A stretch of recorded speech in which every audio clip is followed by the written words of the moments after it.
I'd like to call to order the special meeting on May 6, 2019. The time is 5 o'clock. Everyone is here this evening except Councilmember Stipp. I need a motion and excuse to excuse Councilmember Stipp. Do I hear a motion? So moved. I heard a motion from Vice Mayor Campbell. I heard a second from I'll take it. Councilman Kano. All in favor say aye. Aye. Aye. Opposed? The ayes have it. Let's go to the consent agenda. Is approval of consent agenda. Will the city clerk please read consent agenda items 3.1 and 3.2 by title only, please? 3.1, approval of minutes. 3.2, approve the recommended appointment to the Planning and Zoning Commission. Can I have a motion? Oh, does anyone on the council, we have any speaker cards? This is a different meeting here. No, Mayor. All right, anybody on the council want to remove an item? All right, then could I have a motion, a second, to approve 3.1 and 3.2 on the consent agenda? Second. I heard a motion from Councilman Zillo and a second from Councilman Loretano. Roll call vote, please. Vice Mayor Campbell? Aye. Councilmember Pizzillo? Aye. Councilmember Loretano? Aye. Councilmember Stipp? I'm sorry. Councilmember Hampton? Aye. Councilmember Kano? Aye. Mayor Lord? Aye. Motion carries. Roy, I didn't start with this. Can I go ahead and do it? Okay, great. So I want to take a moment just to explain something to you and for the public too. So I'd like to take a moment to explain to the public about the setup of tonight's special meeting. As our city continues to experience rapid growth, our city staff strives to provide the best customer service and to help our businesses streamline their processes and to ensure we do not delay their timelines. Tonight is one of the rare occasions that we combine 3 meetings into one special meeting in order to be efficiently and properly vote and discuss the items. As outlined in the city charter, a council person is required to attend or request an excusal for the regular council meetings. However, I would ask that you consider a future ballot measure to include work sessions and special meetings in the city charter. This is a prime example of why these meetings should be included, because we are voting and discussing important topics all in one meeting. Although tonight is not a regular meeting, business is being conducted. As members of council, our community is trusting that we are committed to serving for the betterment of our community, and we need to be present for these discussions, especially at a time when our staff is working tirelessly to keep up with the city's growth. I would like to discuss the possibilities of changing the city charter to include work sessions, special meetings as part of our attendance requirement, and we'll be placing the item on the council retreat agenda this fall. Thank you. All right, let's go on to the next one in the business. I'd like to remind council to wait until there's a motion on the table and for any questions or discussion. The next item is to consider adopting Resolution 2019-1964 to approve the development agreement Phoenix 70. Rebecca Zook, presentation. Rebecca?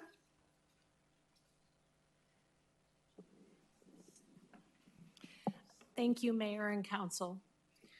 I'm happy to be here this evening seeking approval for the second development agreement with Microsoft, also known as Phoenix 70, for the parcel located at the southeast corner of Indian School and Citrus.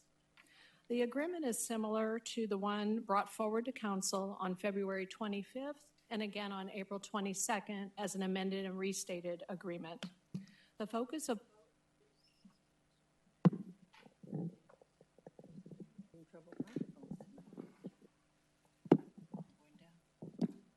Thank you, Julie. The focus of both agreements deals with Microsoft's need for an accelerated construction schedule to meet industry demand. The parcel covered by this agreement is approximately 145 acres and is located within the PV 303 planned area development and has an underlying designation of I-1 light industrial. The water provider for that particular site is EPCOR, and the sewer provider is Liberty Utilities. The city is working with both of these entities in conjunction with Microsoft as the project moves forward. The city is willing to allow Microsoft to move forward at an accelerated schedule for the construction of its first building and associated on-site engineering work. under a self-certification process in exchange for Microsoft waiving any claims they may have against the city and indemnifying the city for claims by third parties related to the city, allowing Microsoft to proceed in this fashion. These are all similar statements to what were made with the first agreement. The property owner has been advised of the risks, including the risks associated with a third-party agency providing water and wastewater services, and they are aware that the City of Goodyear is not providing those services. We anticipate the approval of the Phoenix 70 site plan tomorrow, and in addition, we will be issuing a mass grading permit this Wednesday on May 8th. With that, I request approval of the Phoenix 70 development agreement, and I'm open to any questions you may have. Thank you. Are there any speaker cards? No, Mayor. Would anybody in the audience want to speak? The client? No? The applicant? Yes.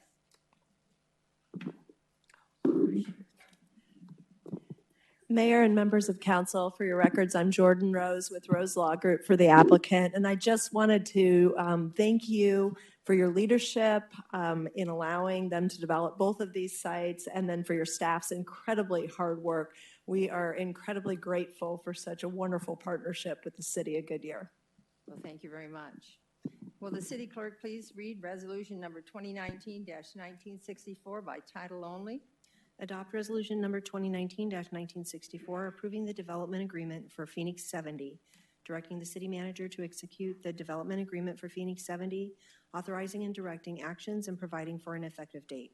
Thank you. Can I have a motion, a second, to approve resolution number 2019-1964? Do I hear that motion?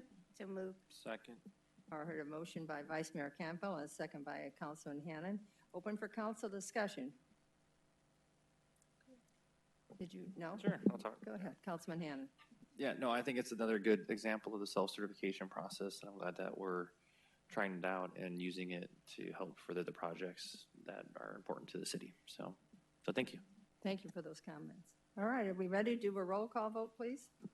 Vice Mayor Campbell? Aye. Councilmember Loretano? Aye. Councilmember Hampton? Aye. Councilmember Kano? Aye. Councilmember Pizzillo? Aye. Mayor Lord? Aye. The motion carries. All right, thank you very much. We're going to 4.2. The item is a workshop that requested by council regarding overgrown weeds. Christopher Baker, Development Service Director, will be presenting. Christopher?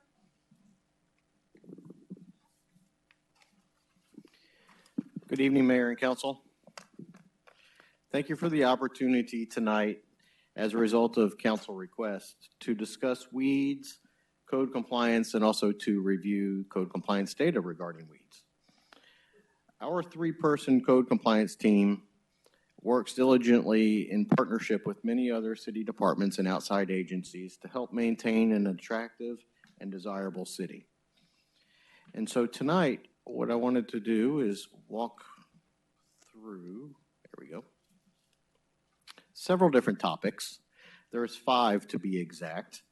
We will also provide a recommendation, a policy recommendation, and of course, allow time for mayor and council to ask any questions.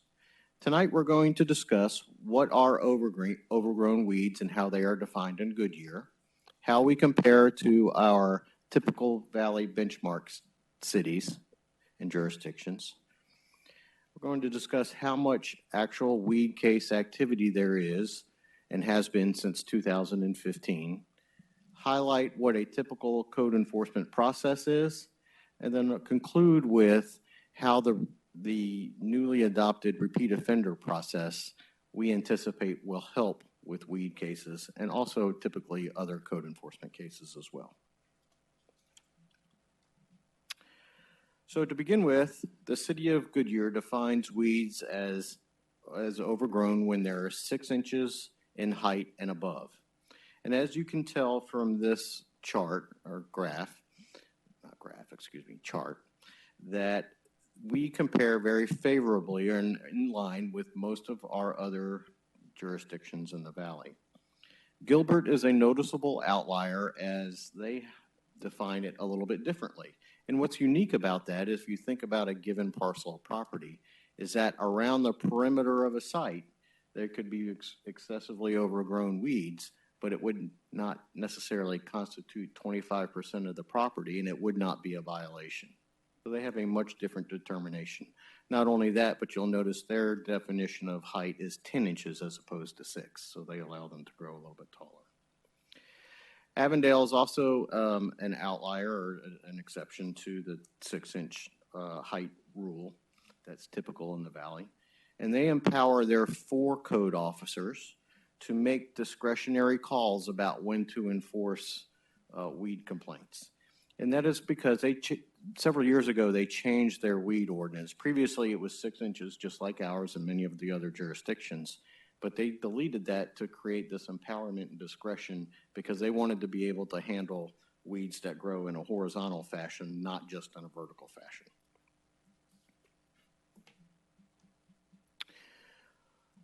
So this graph intends to show an apple-to-apple comparisons of the number of new weed cases and the amount of rain that we've received in January and April of 2015, 16, 17, 18, and 19.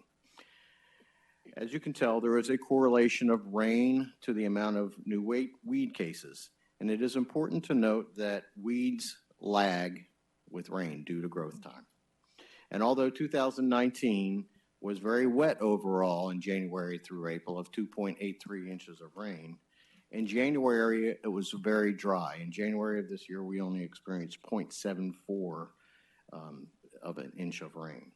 So that has had the effect of pushing prime weed season later in the spring this year. So that is one of the contributors to why that in 2019 we've only had 411 weed cases so far.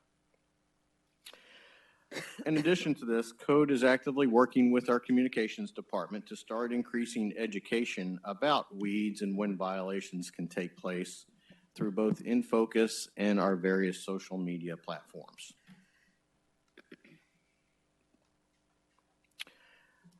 So this is a typical code enforcement process. It begins with the first inspection, which is a result of either proactive patrol or a complaint. And if there is an issue, an advisory notice is issued to the property owner. An advisory notice is an educational opportunity that we seek to just say, this is what city code is, and you have an issue here, would you please rectify it? They schedule a second inspection 10 days later, 2 weeks later. It's 10 working days, two calendar weeks later. They go back out, and if it's not resolved, they issue a notice of violation. Again, they schedule a follow-up 10 working days later, go out, and if it's not resolved, they issue a final notice. Then they also go out for a fourth time. If it's not resolved at that point in time, a citation is issued, which then cascades to city court approximately 30 to 45 days later. So as you can tell, Code can work a case for 6 weeks and then still issue a citation and then it still go to court. If an owner complies and brings their property into compliance at any time prior to citation, then typically the case is closed and there's no further enforcement activity that takes place.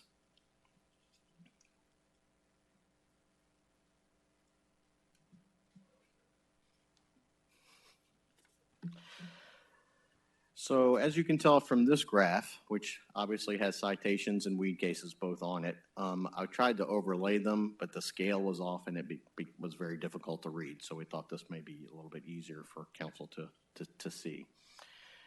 As you can tell, the number of citations versus the number of weed cases in January through April of 2015 through 19, the number of citations is very low compared to the number of weed cases opened. And what this means is that our 3-person code team achieves voluntary compliance nearly all of the time.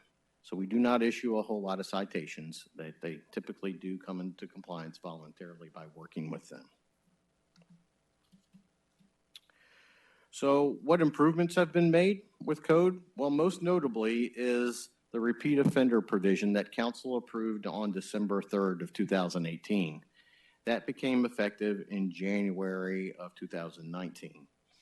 And essentially, the synopsis is, if you have a violation on your property, in this case weeds, and you get a notice of the violation, if you have a weed problem on that same property within 2 years, code can immediately issue a citation. So that virtually, well, it does eliminate that entire 6-week process. You just get a citation and you go to court. It's also important to note that codes experiences that most vacant property in the city that has weed issues is frankly not monitored by the property owners because they typically do not reside in the city limits. They simply rely on code to advise them of when they need to have some property maintenance.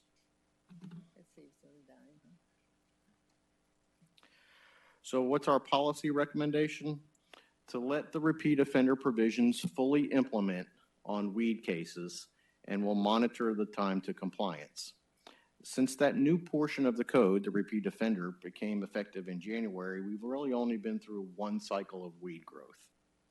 And so since the code officers with that second violation will be able to immediately go to citation, we expect a drastic change in behavior of property owners and maintenance cycles. So what we're proposing is to monitor the number of cases, the number of citations, and the time to compliance, and then report that back to council in the fall of 2019. And with that, Mayor and Council, I'm happy to answer any questions you may have. Nice presentation. Questions? Sherry? My question is this primarily like call-in, resident-driven, or is this primarily driven by our 3 people who drive around, or how do we find most of the violations? That's a great question, and unfortunately, I don't have those exact statistics to be able to answer that for you currently. Be happy to get back with council and answer that with absolute data, but it's a combination of both proactive and complaint basis. Okay. I'll be happy to follow up. No, I was just curious what the percentage was on those. Mm-hmm. Joe? I'm part of it. I drive around and pick some of that stuff up. Oh, so we have 4. You got 4 of them. To me, there's 2 issues, okay? I understand dust control. So if you got unimproved property and you got a field, I can see 6 inches of weeds, okay? Because you don't want the dust and the dirt and the erosion. To me, that makes sense. But when it gets into the right-of-way, I personally kind of like Avondale's approach because there's a lot of these low-growing weeds, especially if it's an improved area. To wait till it gets 6 inches by then, they're really unsightly. So I see 2 different areas. I see one to try to preempt the erosion and the dust, and I see another around our right-of-way with the roads, because when I was driving around some of the areas, especially over around the Harkins, whatever, you had some of them where the weeds were actually growing over into the street. And to me, the right-of-way is kind of critical because you want that patch, whatever it is, how many feet off of the road, to be somewhat clean, as you go through there. From an economic development standpoint, I personally would like to see our city with that perception of a city that's on its way up, not on its way down. And I can't tell you how many times I get positive comments from visitors who go through our cities because of how well we maintain our right-of-way and how well we maintain our vacant lots. They think this is a brand-new city because they're used to the overgrown, they're used to some of the trash, they're used to some of the tall weeds. So I think it says a lot for our city to try to maintain that as pristine as possible, especially when we're trying to recruit businesses that want to come into our lovely city. So again, I see 2 pieces in there, and I see with the right-of-way, I kind of like where Avondale's going, but the others I can see the 6 because you don't want dust, so that helps maintain that. So that's my kind of 2 cents worth. Brandon? What's the end result of the citation? Brandon, you have to get close to that microphone. What's the end result of the citation? Is it a fine or a lien or? Yes, typically it is the judge can secure a fine for the violator. That's correct. So it's fine. We do have abatement rights. If somebody goes through that court cycle, found guilty, we can and have used code budget in order to clean private property, and then we place a lien on that property to recover the cost when it's sold. That is, frankly, the code budget is not huge for abatement, and we use that pretty sparingly because a typical residential lot, for example, is $700 to $800 to abate. We've abated some in a community north of the interstate here this past summer. or actually past spring, and it was about $4,000. So we typically try and keep that money in reserve and work with property owners to achieve compliance. And during that process, do we ever, and I thought there was some, maybe the community development department or with like Christina, I don't know if I thought there were some churches or things that were offering support for if people were getting close to that requirement, that they were able to help them in some way. So there are some, Mayor, Council, there are some community organizations that do provide support to our residents who are not capable financially or physically in order to maintain their property in compliance with the code. When that does happen, and it has happened, and it happens every year, we do put them in touch with those organizations. Each one of those organizations has different standards that they vet that request from to see if they will in fact help them. But typically it does get resolved through our partners in the private sector. Okay. And that's a good thing. Yeah, it is. Thank you. Sherry? I have one more follow-up question. You may not have the information on this either. Is this mostly we're dealing with homeowners, or are we dealing with larger, more industrial, like absentee owners who own land here? Because I think what Joe was saying was a good point. I think I see that mostly on some of your larger undeveloped parcels as opposed to the homeowners where it's really getting into the right-of-way. So. Mayor, Council, yes, ma'am. So typically, if you remember that statistic I tossed out, 80% of our weed cases are violations, and most of those are vacant, larger parcels of property.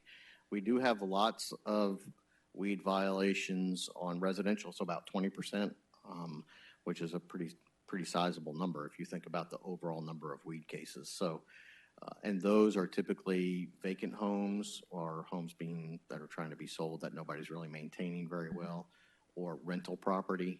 So we do work very diligently. And if we have a reoccurring issue on a rental property, not only do we communicate with the rentor, but we also communicate with the property owner in order to make sure they know what's going on with their property. And then do we have a tool that we can use for the cases like Joe brought up where it's going into the right-of-way? It may not be 6 inches, but it's kind of like seeping into the right-of-way area. Do we have a way to get that to that property owner's attention as it sets now? Yeah, so we treat that the same way. That's a violation just as if it was on the backside of your property. Well, if it's not 6 inches, how are you saying that's kind of like they kind of grow down and kind of of like horizontally? a vine almost, yeah. Horizontally, currently, we don't. It's the vertical, that's how we define it currently, is the vertical 6 inches in height. Wally, do you have something you want to I say? do. Go ahead. I just wonder if there might be a possibility that we amend our ordinance to include weeds that grow low down and they block the sidewalks. To me, that's a health hazard to people trying to walk on the sidewalks. I don't know how many we actually have that, but I noticed there are an awful lot of weeds around the property at McDowell and Bullard and 150th, and that's such a high traveled area that it really is troublesome to think that the owners of all of those separate properties are not maintaining them like they should. I can see them not chopping down the weeds in the middle of the field, but along the right-of-way, absolutely. Right.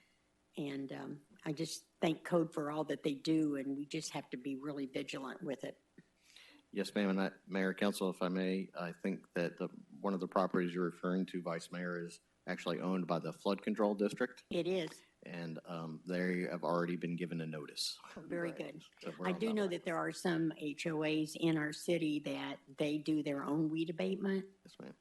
To the tune of $100 if you don't get your weeds out within 30 days. But not all of them do that, and then some of them just let it go. So maybe perhaps when we have our Make a Difference Day, we do a bigger emphasis on helping those that need yard duty rather than some of the other things we do, or expand and try to get more volunteers that will help us for that particular time. I believe that's in October. Yes, ma'am. So thank you. First of all, I want to thank Code. I have to say, over the years, the Code Department has really improved, all right? So I think they work hard at this. Have we ever thought about trying to contract Our Ladies of Perryville? since they do some of our landscaping, and it certainly would give them a little more earning money, a little more experience. So, Mayor and Council, thank you. We have partnered with the Maricopa County Sheriff's Office, with the chain gang, quite effectively on a lot of the situations that the Vice Mayor was talking about, like right next to the sidewalk. They have been going through a restructure, and so we have not been able to utilize their services for the last couple of months, because we did in fact reach out to them at the beginning of the year to see if they could help us. So we're hopeful that we'll be able to continue our relationship with them. But I'll also share with you that the Sheriff's Office has some definite policies about where the chain gang, and this would also be with Perryville if they could do it, where the chain gang can be deployed because of the safety. They don't go by schools and things of that nature. So there are specific areas of the community I know that they would not be able to assist us with. But yes, ma'am, to your point, we do partner with the sheriffs and the chain gang in order to help us. All right, great. As long as you're still looking at using them. And yes, ma'am. A little bit more. Joe, would you have another question? No, I'm just kind of curious from my fellow council members on here if there's any interest in maybe taking a look at the right-of-way, the low-growing weeds that grow over into the right-of-way, as opposed to having to be 6 inches, because, you know, as the council member, Wally was mentioning there, that's just as bad. And the way it looks on our community when that happens to filter into the right-of-way or onto the sidewalks, and they may not be six inches tall. They may be those type of weeds that just kind of roll over. Mayor, if I may, if there's weeds, whether or not they're vertical or horizontal, that are growing over a sidewalk that presents a tripping hazard, we certainly want to know about it, because we do, out of public safety, can take care of it from that perspective, if that answers your question. Well, the other card I would have, if it's right-of-way issue, at what level 6 inches is what, about that tall?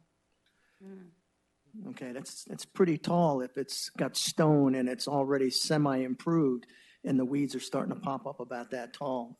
It's only a matter of time before it gets to that. It'd be a lot easier if it was addressed at that level than at that level. So I still think there's an advantage to taking a look at the right-of-way from a height standpoint, trying to maintain it, especially since we're trying to recruit all these businesses and we want to make sure we have that pristine-looking city. And to me, 6 inches is pretty tall on a right-of-way, especially between the sidewalk and the road. So, I just wonder if anybody's got some interest in maybe kind of scaling that down, at least in the right-of-way area. I do. I see some nodding heads. Sure. Okay. All right. And Mayor, Council, if I may also add one additional thing is, we do really appreciate the collaboration that we receive from other city departments in helping us address these issues. Sometimes we work with parks, sometimes it's with streets and things of that nature. So everybody works together to try and make it the most beneficial and, well-kept city in the valley. So thank you. Well, please extend our thanks. And I guess we're a little short on giving thanks to some things that we're unaware of. And so we greatly appreciate their efforts. Yep. So, okay. Thank and you. Thanks for the information. I know, Joe, this was a hot button for him. And so I think for everybody, but you focused on it, and I appreciate it. And that's why we have the presentation tonight. So, But I do appreciate all the efforts that the staff does on this, because, again, time and time again, my visitors from out of state just, pride, just the compliments on how well our city looks. And I just like to keep it like that, especially as we start to grow down here on the West Valley. That's pristineness. I mean, and our residents are so proud of the way it looks. And I'd like to make sure we continue down that path. And I know staff's doing a good job staying on top of that, because I hear calls from me all the time about that. So, and you guys move pretty quick resolving those issues, and I really do appreciate it. yeah, I've noticed even on the land that has been turned over now, we know it's going to be developed. There's that period of time before they do it.